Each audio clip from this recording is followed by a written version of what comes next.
and welcome to my channel. This is Crime Corner with Kayla, moi, and I hope you've all had a fantastic week so far. My week has been completely taken over with researching the case we're going to be speaking about today. So we're just going to dive right in because there's a lot of information in this case. So before I begin, I'm going to put a little disclaimer up here, just giving you a bit of a heads up of what we're going to be discussing today. It's a heavy case. There's a lot that's going to be spoken about. So if this video isn't for you, feel happy to click out and I will see you in another video. So today's case is about a woman named Taylor Schabusiness.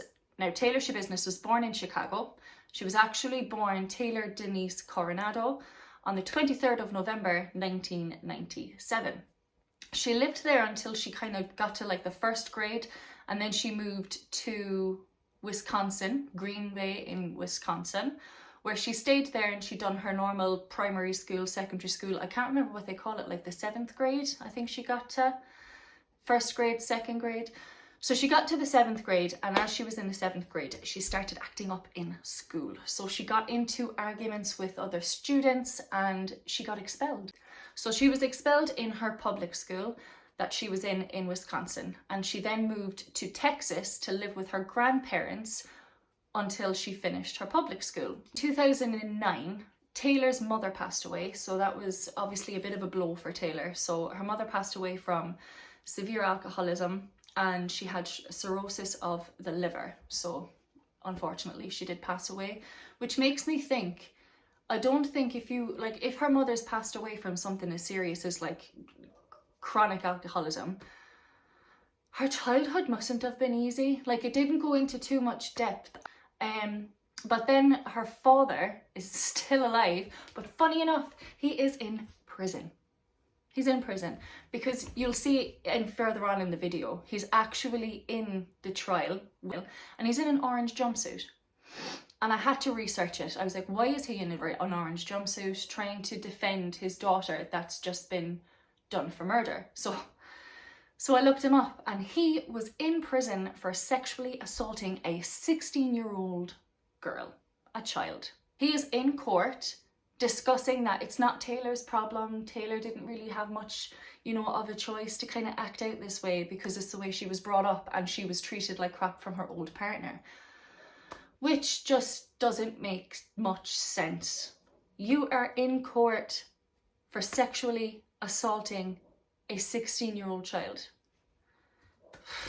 Fucking creep. Taylor states in her trial that she can recall in the 7th grade being treated for mental health problems. So she was on antidepressants, she was on antipsychotic medication, she was on mood stabilizers, she was diagnosed with ADD and ADHD. And it's kind of like, you can tell that there was obviously some issues. There's to be reacting the way she was. I mean, her mother was an alcoholic, her father's in prison now, so I'm pretty sure more is going to come out about this whole thing. So diagnosed with ADHD, ADD and BPD. So she was also diagnosed with BPD. She later admits to taking methamphetamines throughout her after 7th grade. I mean, I'm not actually sure how old you are in 7th grade. I'm guessing I don't know, not even going to think about it.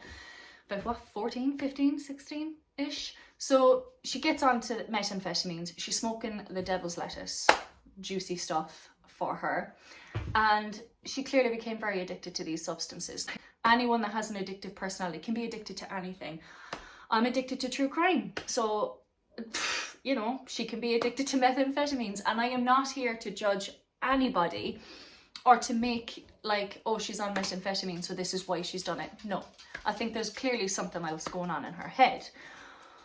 She admits to taking meth, and then as she turns 18, she states that she weans herself off of her drugs, which is her antipsychotics, antidepressants, mood stabilizers, etc., etc. And I don't really think that's true, because after she finishes, she decides to wean off, she ends up being done for aggravated assault and all this kind of stuff, and she's got a bit of a criminal history. But in this time, she met her current husband, Warren Schabusiness. Now they've also chosen this name, so it's not like it was his name. I actually can't recall his actual surname, but they just chose to pick Schabusiness. I mean, like, she clearly wants this all to be about her, because you'll see in the rest of the case that she's a fucking psycho, mate. She's a psycho. She's a psycho. She's a psycho. Psycho! Also, with her past criminal history, and obviously being with this new man, Warren Schabusiness, they both got into methamphetamines heavily. He was actually prosecuted for dealing methamphetamines, so he was like the prime dealer in this whole story to begin with. And then they decide, just before he goes to prison, they decide, oh, we're having such a great life, you know, I love you, you love me, we're taking meth together, we're having a ball, let's have a baby. Woo! A baby? Woo! Let's have a baby. This is what drives me insane. I don't understand why people can think, and it happens all over the place. Now, people sometimes, you know, it's not their problem, they've got an issue elsewhere, etc., etc., and they end up having a baby in a bit of an awkward situation. But I don't understand why you'd bring a baby into a situation if you're addicted to methamphetamines, you're in and out of jail, you're being prosecuted, and you've got all of these different criminal records, you've got all this criminal past, and then it just kind of goes to, oh, let's have a baby. Woo! Each to their own. Each to their own. Anywho, they have the baby in 2021, and then Warren ends up going to prison, and he goes to prison for dealing methamphetamines, which is a big fucking deal. Like, it's, you know, you've got the devil's lettuce, you've got all the, like, the stuff that's kind of like, you know, I don't have an issue with the devil's lettuce, I'm not gonna lie, I don't have an issue with it. I don't take it right now, obviously, but I'm saying I don't have an issue with it. But methamphetamines, things like cocaine, heroin, methamphetamines, addictive substances that can completely change your personality for you to act out in the way that people act out. Like, some people go on methamphetamines or crystal meth and do all this crazy thing like bath salts and stuff, and they're going out and they're eating people. It's like, it's not a good idea. So yeah, don't do drugs, kids. Don't do drugs. So when Taylor moved back to Green Bay in Wisconsin, she decided that she was going to get back into a relationship, friendship with one of her old friends, Shad Thyrion. Shad Thyrion and Taylor decided that they were going to rekindle their friendship, and, you know, her man was in prison. And because her man was in prison, she was bored, she was lonely. So she was like, let's be friends with benefits. And Shad was all game. Yeah, you've got methamphetamines. You've got, you know, things that I like. So yeah, let's get into a sexual relationship. So they get into this friends with benefits thing. They would meet up every now and then, and they would take drugs together, and they would have sex, and etc., etc. Now, Shad was a landscaper. He's also 25. He also has a bit of a criminal history, like for aggravated assault and for resisting arrest and things like that. So it's crazy. It's just crazy. He's also addicted to methamphetamines, like I stated, and he's also addicted to other substances, devil's lettuce and all that kind of jazz. But anywho, so as Taylor's husband was in prison, they had their boy, their little son, go down to, I'm guessing, Texas to live with her biological grandparents. So he had, you know, a bit of a stable family life. They were obviously getting in and out of prison, doing methamphetamines. He was in jail, she was gone cuckoo. So yeah, it would make sense for your child to go down. It's like the smartest decision they've made. Now, I hope it was the decision, and I hope it wasn't just forced, because that's also a possibility. There's still like quite blank spaces in this case that I like to kind of go through, like hardcore details. So I've tried to get as much information as I could about this child to see if he was okay. More than anything, I get quite concerned. It's sad when children are involved, so I do get a little bit concerned. But, you know, he's with his grandparents, he's in prison, she's having friends with benefits and taking methamphetamines with Shad Thyrion. So now, this is where the case gets very interesting, because these are when all the events begun. So, on the 21st of February, on 2022, Shad decided to meet up with Taylor. Shad and Taylor were obviously, like I said, friends with benefits, good friends, taking drugs together, and that was the plan. So they went to Taylor Schabusiness's house. Now, she also had a roommate. I didn't really look into the roommate that much, because when I looked into it, the bit of the trial, you can tell he has like a bit of a learning disability or something. He's kind of like finding very difficult to kind of like explain what happened, or to like explain what he knew, or whichever. So I kind of just, he wasn't very relevant. There's one or two things that come up, but I'll make sure that I mention it and explain it. So they're all in Taylor's house, taking meth. They're also shooting up a drug called trazone. Now, I've never heard of this, but apparently it's an antidepressant that if you become seriously addicted to, it can give you, I don't even know how to say this because it's a little bit inappropriate, but it can give you erections. So it's like, you know, you get addicted to different types of drugs like methamphetamines and cocaine and things like that, and then you hear somebody getting addicted to boners. Isn't that the same type of thing as Viagra? It's just also used as an antidepressant. I mean, if you're depressed and if you're taking trazone like that and if you have a constant boner, I'd be depressed too. You know, you'd be like walking around with a boner all the time and you wouldn't know what to do. And it's not like you're going to just be going, yeah, can I, yeah, you, yeah, come on, come with me. It's not going to work like that, is it? So it's a bit of a discussion that we need to have. What you think, if you know anything about this drug trazone, and if there's any more information that I could be missing out, please leave in the comments below so I can kind of adjust and kind of get more information from that, because that would be handy. So on the 21st, like I said, they're at Taylor's house, they're taking drugs, they're having a great time, and then throughout the 22nd of February, in that evening, so obviously it went through all night into the next day, Taylor decided to tell Shad, let's go to your mum's house. Now his mum's name is Tara, and she is living with her partner Stephen. So they're living in this house, and Taylor decides, come on Shad, let's go to your mum's house and let's go to the basement. I'm guessing it's because Taylor's pal was also in the apartment, so it's not like they could just be, you know, having sexual intercourse all over the place with another guy there. I mean, if you're on meth, I don't really think you care, but maybe they, you know, that's kind of what tells me that she had a little bit of a conscience, because let's just go into the case. So they get to Tara's house, they go down into the basement. So you go through the front door and then there's like a little basement, like pretty much in the hallway. So they go down to the basement and they decide, let's, you know, have sex. Let's have sex. So they have sex, they start, they don't even really get to that really. So they have conversations about what they're going to do, and then Shad goes out of the room that they're in, or he goes and grabs something. So he comes back with a collar. Now this is a chain, it's a dog collar, it's just a chain. And he's like, we should incorporate this into the bedroom. You know, whatever you're into, people are into that. I don't have an issue with that. But he brings it into the room, and she's like, oh, okay, but can I strangle you with it? Like, can I put it around your neck? And he's like, well, this isn't the conversation. This is how it goes inside my head. So take this with a pinch of salt with the conversations. But I feel like she turns around and she's like, oh, can I put it on you? And he's just like, oh yeah, okay, cool. I mean, they're on meth. So he lies down, face down on the bed, and Taylor is on top of his back, and she places the collar around his neck.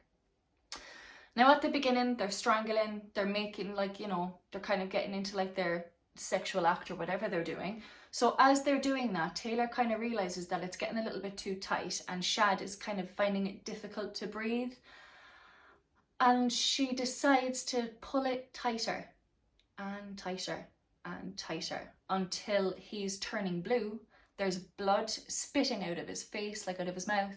His tongue is protruding because the pressure. She's fucking strangling the poor dude. She's strangling him, and he's thought that he was just going to be having kinky sex with one of his friends with benefits, and she is strangling him. So she's on top with him, she realises that she's strangling him, she goes tighter, and unfortunately Shad does pass away. So he does die, and he's on the bed, and she decides to, you know, once he's dead, remove the dog collar, give him a cuddle. Give him a cuddle. Oh, you're dead. I'm going to give you a cuddle. It's like, the fuck? The fuck? Anywho, I'm getting off track. So she then decides to place Shad's body in a certain way where she can do something very, very fucked up. She places him over the edge of the bed. So he's lying on his back now and his head is off the edge of the bed, just his head. She then proceeds to go upstairs into the kitchen and grab some kitchen knives. Now, I mean, there's a bread knife, there's, what's that thing called? Like, a pocket knife, and there's another one as well, I can't remember them. Oh, my hair went crazy. So she goes up and she gets a bread knife, she gets a pocket knife, she just grabs what she can get. Like, imagine just going up and being just like, oh hi, yeah, I'm just grabbing a few knives there, yeah, just doing some, arts and crafts. So she goes down to the basement. I'm laughing because it's just fucking crazy, isn't it? This is insane. So she proceeds to go down to the basement. Shad's obviously still on the bed and she jumps on top of him. She decides to then leave the knives on the side. She then gets a dildo, so she gets a sex toy. She brings it in where Shad is, puts it into his mouth, puts it into his anus, and plays with his body. So plays with him, plays with his penis, plays with his head, his hair, kissing him, whatever. So then after she kind of has a little bit of a feel of what it's like to play with a dead body, she then gets the knives and she proceeds to decapitate Shad's head. And now I don't know what it's like to decapitate a head, obviously, and I hope none of you guys do, but all I'm thinking is that must take a lot of freaking effort if you're using a bread knife. Like, you know the way bread knives have, like, the little jaggy bits? Like, that must have taken forever to cut that head off. I'm even doing the thing and it's making me feel weird. I've just done the motion and I felt like I was doing it. My apologies. That was nasty. Anywho, so she's cutting his freaking head off. She also, she puts a black bucket underneath his head. So as she's sawing and cutting, the head and all the blood is pouring into the bucket. So she's avoiding, not much cleanup to do if I just put it in a bucket. So his head then goes into the bucket. She kind of pops that to the side.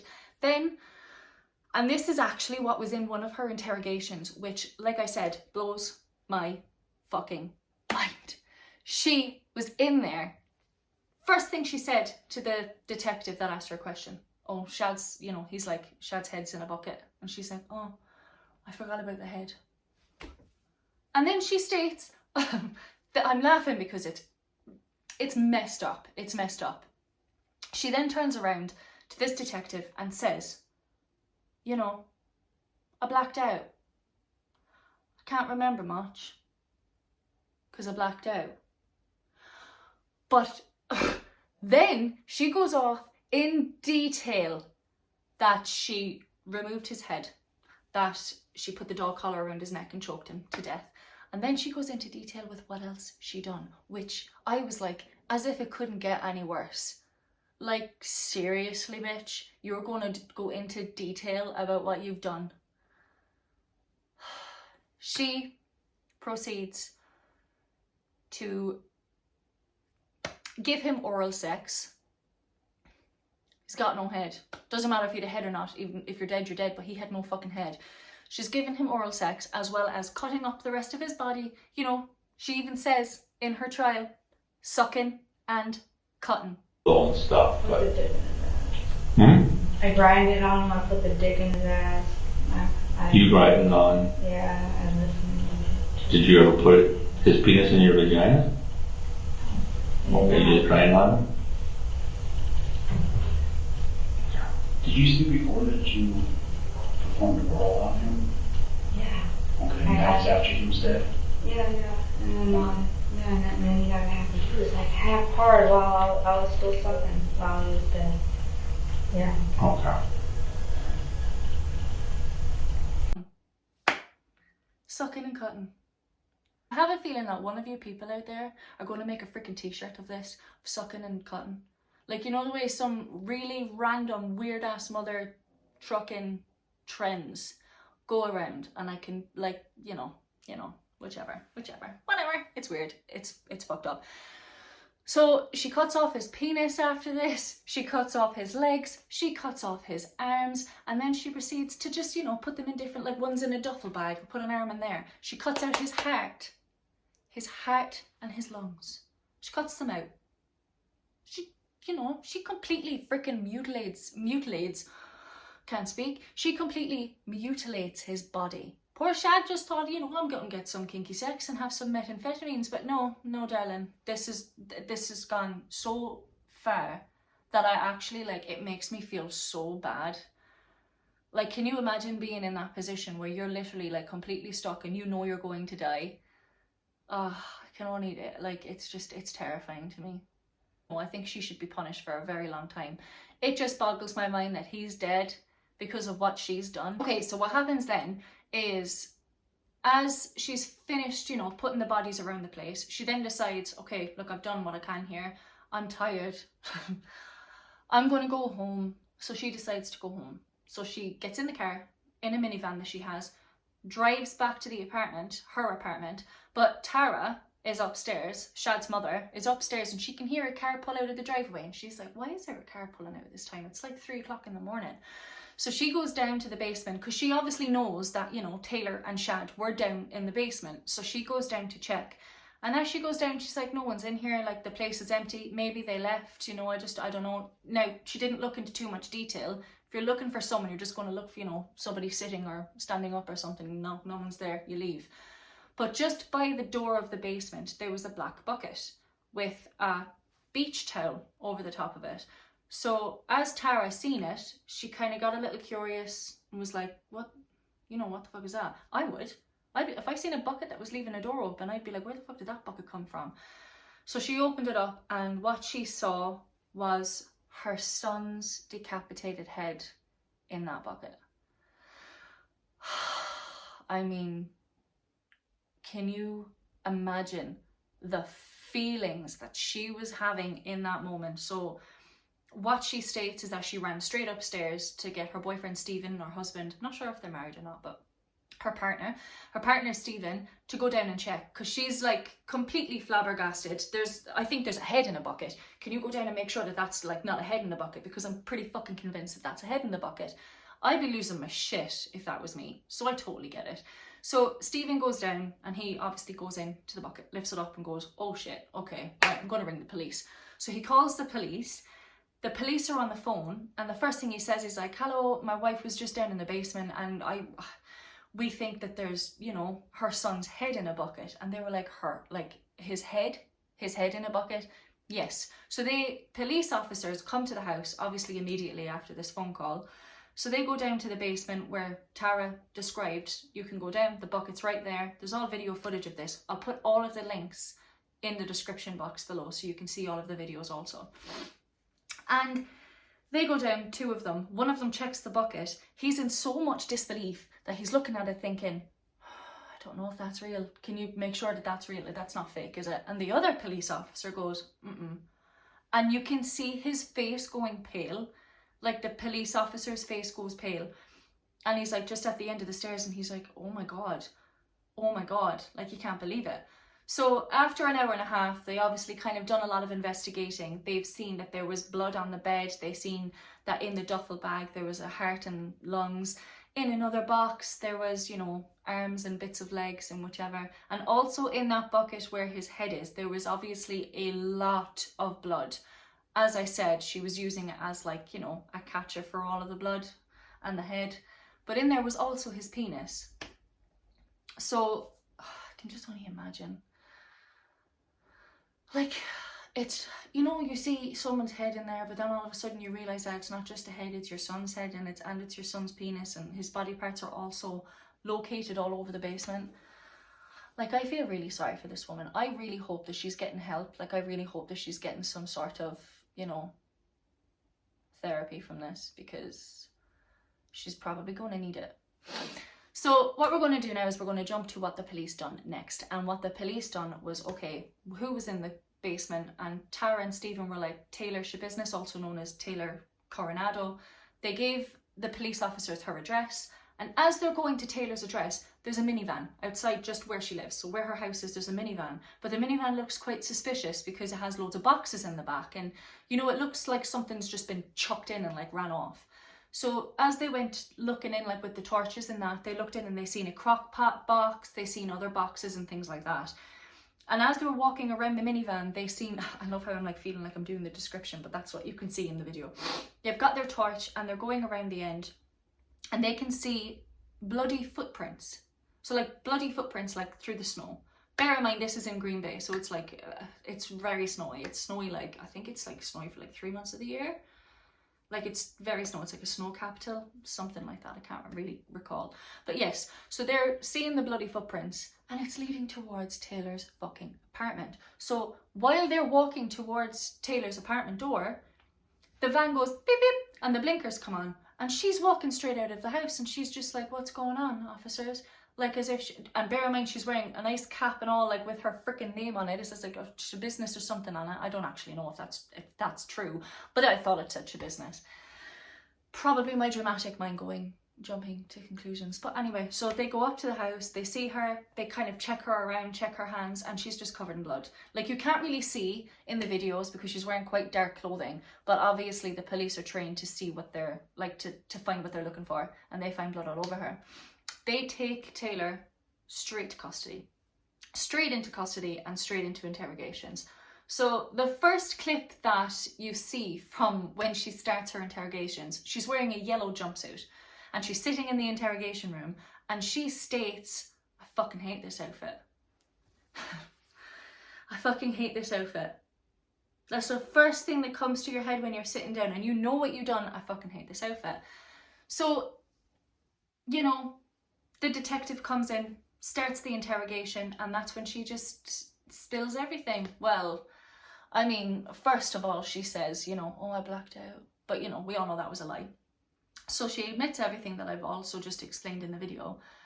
Then they go to trial. And this is what just made me kind of go, I did not think that this could get any fucking crazier until they went to trial. So Taylor Schabusiness, sitting on her side with her lawyer, and obviously the state is on their side with their lawyer, and then the judge, and then all that kind of thing, the jury, blue, blue, blue. Anyhow, as they're sitting down on like the first couple of days, Taylor's sitting with her lawyer, they're chatting about different things and like what happened and things like that. Taylor, out of nowhere, snaps, jumps up and attacks her own lawyer. Stop. A judge has approved a lawyer's request to be withdrawn from the case after his client attacked him in court. Taylor Schabusiness was in court for a hearing when she attacked her defense attorney as he was sitting next to her. A court officer pulled her to the ground, but the defendant made it difficult for him to restrain her. Clear the courtroom. And she goes, what happened? What happened? Well, you don't, and they were like, you just attacked your own lawyer. And she was like, oh. So then they kind of held her down, you know, trial was dismissed for the day. And then it's like she comes back and she's like a different person. So like the first Taylor you see in these clips is like, you know, straight face, watching the jury, watching this, whichever. Then she snaps, attacks her lawyer, gets the case dismissed for that day, just that day. Then they come back and she's a completely different person. She's grinning, she's smiling, she's smirking, she's laughing. When they're speaking about Shad's head and his body parts and they show images up on the screen, you can't see them online, which I totally agree with, but the jury can see these, and as these images are popping up, she's laughing. She's laughing. It's just like, you see crazy shit, but oh my goodness. But the funny thing in this case, in this trial, that made me kind of go, holy shit, they actually found out that Taylor had a secret obsession. Wasn't really a secret, to be fair. It wasn't very much of a secret. She had an obsession. With who, you ask? Jeffrey Dahmer. Bear in mind, Jeffrey Dahmer did all of his, you know, shit that he did, and all of his murders and all of his victims were also in Wisconsin. It's just like, what the fuck? And then she says that she blacked out and she didn't know what she was doing. You're obsessed with Jeffrey Dahmer. You're obsessed with Jeffrey Dahmer. You knew what you were doing. You knew what you were doing. You decapitated people with a fucking bread knife. People, I said person because it's Shad. Anywho. So they carry on through the trial. They bring up the whole Jeffrey Dahmer thing. She gets a photo of Jeffrey Dahmer on her phone and takes a selfie with it as if she's getting the selfie with Jeffrey Dahmer. She has her research history is all Jeffrey Dahmer murder, Jeffrey Dahmer mutilation, decapitation, blah, blah, blah, sexual activity, necrophilia, you name it, it was in her search history, and it was just all Jeffrey Dahmer. It just blows my mind. Why? Why? They're bad people. They're bad people. As the trial goes on, the jury go away for not even an hour, and they come back with their deliberation. And they come back saying that Taylor is guilty of all of the above that we've just named: killing, murdering, decapitating, mutilating a body, sexually assaulting a dead body.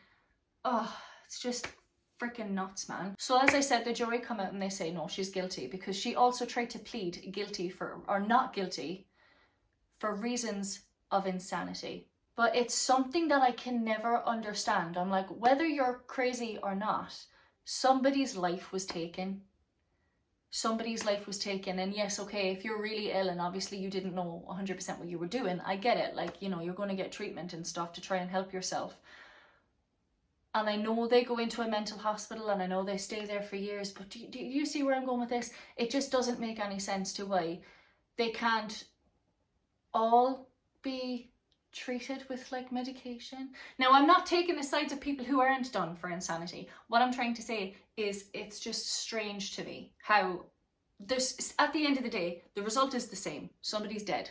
Somebody is dead due to whoever's fault it is. One goes to a mental institute, one goes to prison. It's like, well, shouldn't they all just go to the same place and just, you know, kind of get medicated anyway? Because regardless if you're sane and if you're perfectly okay and you go and kill someone, you're not okay. It's not normal. I don't know. I just don't understand the difference between insane murders and normal murders. They're all murderers at the end of the day. Doesn't really make a difference. So yeah. So as it comes to the end of the trial, the judge comes out and says, look, you're guilty. So all the jury think that she's guilty for no insanity reasons. So the judge comes back and basically goes through all of the judge's deliberation, or the jury's deliberations, and yeah, they find her guilty, which they fucking should. They should find her guilty. They were only gone, like I said, for like less than an hour. And they come back and they were like, no, bitch, you're guilty. Your ass is guilty. Go to jail. Go to jail. Be miserable for the rest of your life. Go, you know, thumbs up to your dad. It's just, why? It's still going to bother me. It's still going to bother me, and I'm still going to keep bringing it up. Why the fuck would you bring her father to trial that's in prison for sexual assaulting a 16-year-old girl? And Taylor's sitting there kind of going, I love you, daddy. And he's like, love you too. And then they do this like weird signal thing when he's leaving the room, and she's laughing. And I'm like, you've just killed and mutilated somebody, and you're in prison because you sexually assaulted a 16-year-old girl. It's just not right. It's not right. It's not right. So that's the story of Taylor Schabusiness from Wisconsin. And it's a case that's just fucked with my head. I'm not even going to beat around the bush and try to be nice about it. It's fucked with my head. Like, I was having dreams about, like, finding a head in a bucket. I mean, it's just crazy. It's crazy. But I would like to know what you guys think of this case, and if you like the video, please subscribe and comment below with any cases that you think you want me to cover in the future. I will be uploading a video every Friday at 8 PM, but as for now, I hope you've enjoyed this video. This is Crime Corner with Kayla, and enjoy your weekend.